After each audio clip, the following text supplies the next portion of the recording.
tutilib qolishingiz sabab so'zlar yedirilib ketadi, kasha bo'lib ketadi. Siz ham so'zlarni shunaqa yeyorishingiz mumkin. So'zlaringiz yaxshiroq, tushunarliroq bo'ladi. Og'riq paydo bo'lgunga qadar tomoshabinni ko'proq ushlab qoladi va tutilmasdan gapirishni boshlaysiz. Mexanizatsiyalashtirilmagan mexanizatsiyaning mexanizatsiyalashtirilganligidan mexaniklar mamnun bo'ldi. Assalomu alaykum aziz o'quvchim. Bejizga darsni aynan shu shaklda boshlamadim, chunki bugungi mavzuyimiz aniq talaffuzga, artikulatsiyaga va diksiyaga bag'ishlangan bo'ladi. Ular o'zi nima uchun kerak va hokazo ma'lumotlarni dars davomida yoritib beraman. Avvalo esa ikkita narsani aytib o'tishim kerak. Birinchisi, daftar ruchka tayyorlab olgan bo'lishi shart, lekin chunki aynan sizga oid bo'lgan ma'lumotlarni berganimda yoki qimmatli va qiymatli ma'lumotlar, mashqlarni taqdim etganimda yozib oladigan bo'lsangiz, birinchi navbatda o'zingizga manfaatli bo'ladi. Ana endi esa ikkinchi ma'lumot, men kimman? Kamina Nodir Nuritdinov, xalqaro litsenziyalangan psixologik diplomga ega ovoz va nutq murabbiyi. Shu bilan birgalikda drama, teatr va kino aktyori diplomi egasiman. 10 yildan beri o'z sohamda pishib kelmoqdaman. 5 yildan beri esa notiqlikdan dars beraman.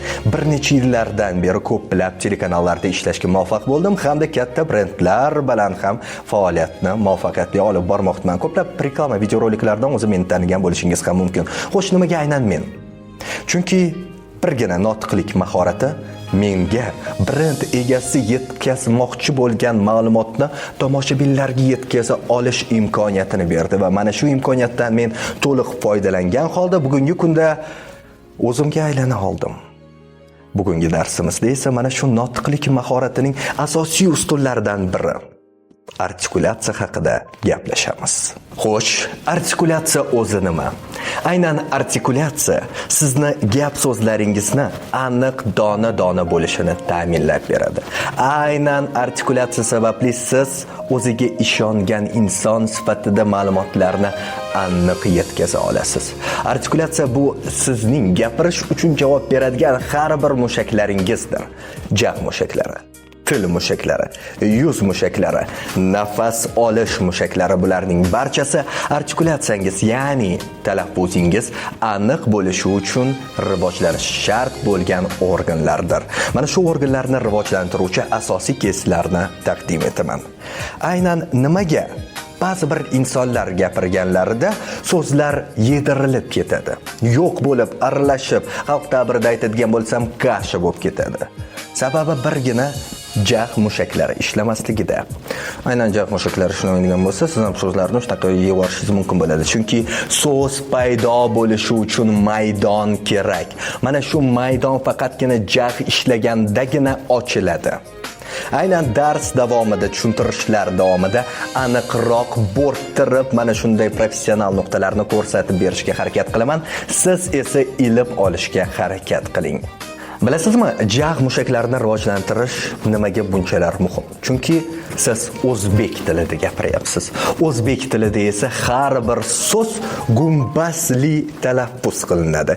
Ya'ni og'izda, og'iz bo'shlig'ida qandaydir bir havo gumbazi bo'lish kerak. Ana o'shandagina so'zlar aniq dona-dona chiqadi. Nima uchun o'zbek tili bunday shakllangan deysizmi? Chunki biz asosan janglarda vaqtini o'tkazgan xalqmiz.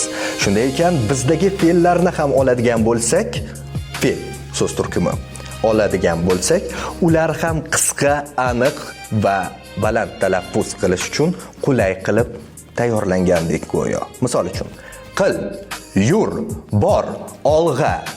Boshqa tillarda bu fe'llar boshqacharoq, qiyinroq talaffuz qilinadi. Bizda esa bu fe'llar qisqa, aniq, lo'nda. Aynan bizning tilimiz mana shunday aniq va lo'nda talaffuzga moslashgan. Asrlar davomida bu narsa shakllanib kelgan. Ana endi esa mana shu tilimizni qanday qilib ishonchli nutq ila yoritish mumkinligini o'rganamiz. Jag mushaklariga qaytamiz. Jag mushaklarini ishlatib olish juda ham oson aslida. Aynan jag'ingiz ochilib gapiradigan bo'lsangiz, so'zlaringiz avtomatik ravishda dona-donaroq chiqishni boshlaydi. Buning uchun eng zo'r mashqlardan birini ko'rsataman. Demak, birinchi mashq jag mashqi. Mana bu shaklda bajarasiz.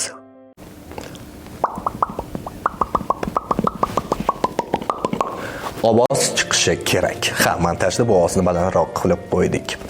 Mana shu tarzda jag qimlash shart. E'tibor bilan qarang. Qachongacha bu mashqni takrorlashim kerak va qancha vaqt deydigan bo'lsangiz, jag' mushaklari 2-3 daqiqaning o'zida og'rishni boshlaydi. Og'riq paydo bo'lganidan keyingina sekundomerni yoqasiz va 1 daqiqa takrorlaysiz. Ana o'shandagina bu mashq sizga natija beradi. Avtomatik ravishda og'riq paydo bo'ldimi, demak mushaklar rivojlangan. Ertasi kuni ozgina og'rishi mumkin, lekin bu normal holat. Undan keyingi kunlarda esa jag' avtomatik ravishda ishlashni boshlaydi va bu jag' sizga aniq talaffuzda yordam beradi. Hattoki hozirning o'zida pauzaga qo'yib bu mashqni qiladigan bo'lsangiz, kun davomida jag'ingiz oddiy so'zlarni gapirishda ham ishlashni boshlaydi. Bu esa nutqingiz tozaroq va talaffuzingiz tushunarliroq chiqishini ta'minlab beradi. Ikkinchi mashq. Bir vaqtning o'zida ham lab mushaklarini ham jag' mushaklarini rivojlantirib, avtomatik ravishda umumiy nutqingiz talaffuzini ham yaxshilaydi. Hattoki o'zim ham tadbir, to'y, marosim, jonli efir, telekanal syomkalariga chiqishdan oldin albatta bu mashqni mashinada o'tirib takrorlab olaman. Mana bu shaklda bajarasiz.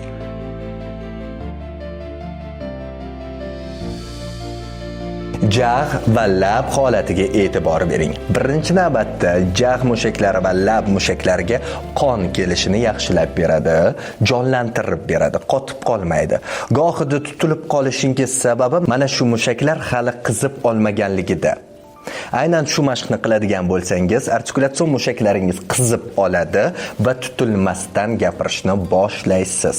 Yana bir bora ko'rsataman.